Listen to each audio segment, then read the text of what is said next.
Germany's decision to commit more than 4,200 million euros to expand and modernize the Puma infantry fighting vehicle fleet marks one of the most consequential land warfare procurement choices of the post-Cold War era. For many German observers, the Puma has long symbolized the contradictions of the Bundeswehr itself. Technologically ambitious, industrially sophisticated, yet burdened by readiness problems, cost overruns, and public skepticism. The new program to procure 200 additional vehicles and integrate them into a broader modernization pathway signals that Berlin is no longer debating whether Puma should survive, but is instead redefining it as the backbone of Germany's armored infantry for the next 2 decades. At the center of this decision stands the strategic transformation of the Bundeswehr. Since the declaration of Zeitenwende, Germany has shifted from a force optimized for expeditionary missions and peacekeeping toward one focused on high-intensity warfare, territorial defense, and NATO collective deterrence.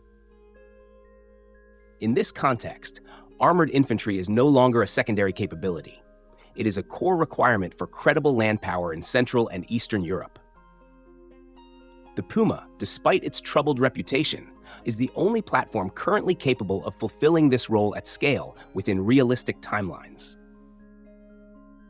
The original vision behind Puma was bold. Designed to replace the aging Marder, it emphasized crew survivability, digital networking, and modular protection. Its remote-controlled turret with a 30mm automatic cannon, integrated anti-tank missile capability, and advanced sensor suite placed it among the most technologically advanced infantry fighting vehicles in service anywhere in the world. Yet ambition came at a price. By the late 2010s and early 2020s, technical faults, software issues, and logistical shortcomings undermined confidence.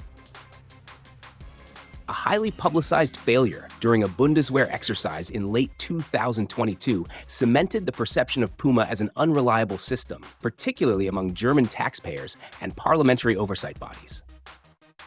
What has changed is not only the vehicle itself, but the strategic environment in which it is judged.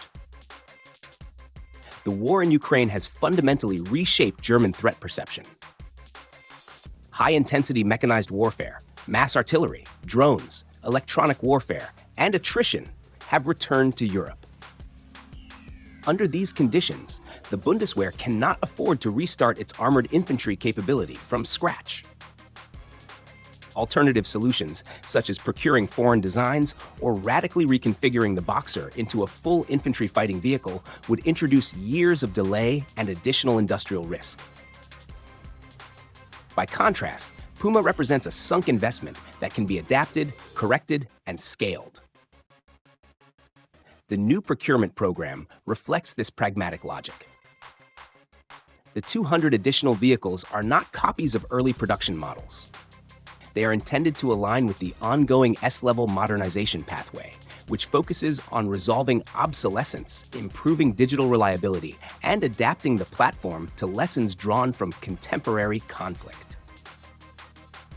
Counter-drone measures, enhanced situational awareness, improved command and control integration, and greater robustness of electronic systems are central to this effort.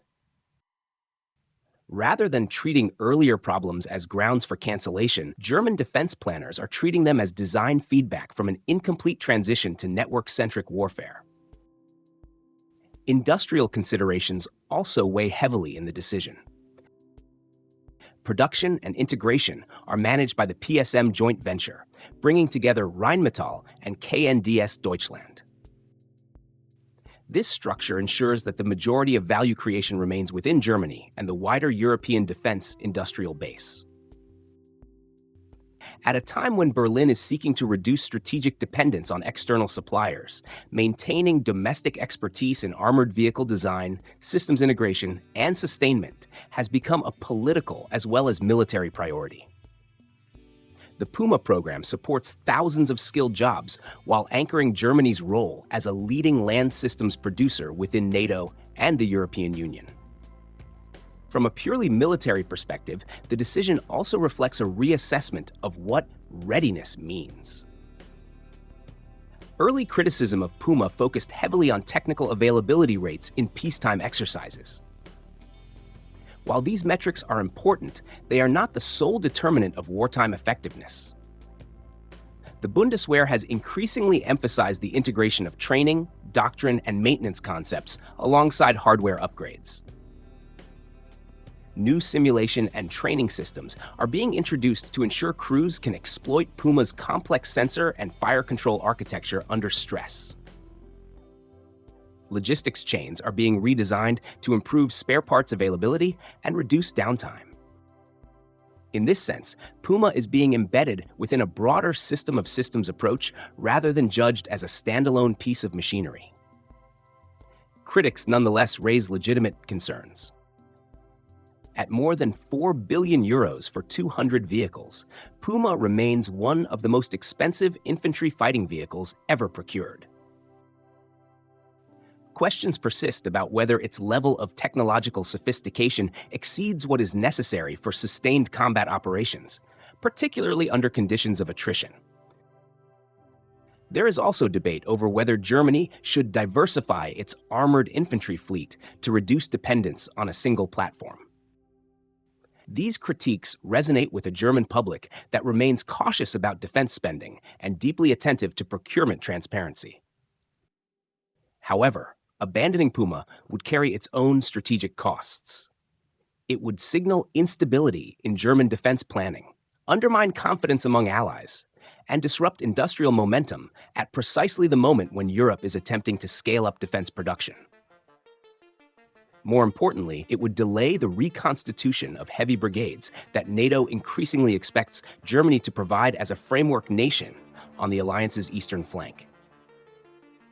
In this light, the Puma expansion is less about defending a legacy project and more about closing a critical capability gap within a defined timeframe. The broader implication of the Puma decision lies in how Germany now approaches military modernization. The emphasis has shifted from perfection to sufficiency, from theoretical capability to deployable mass.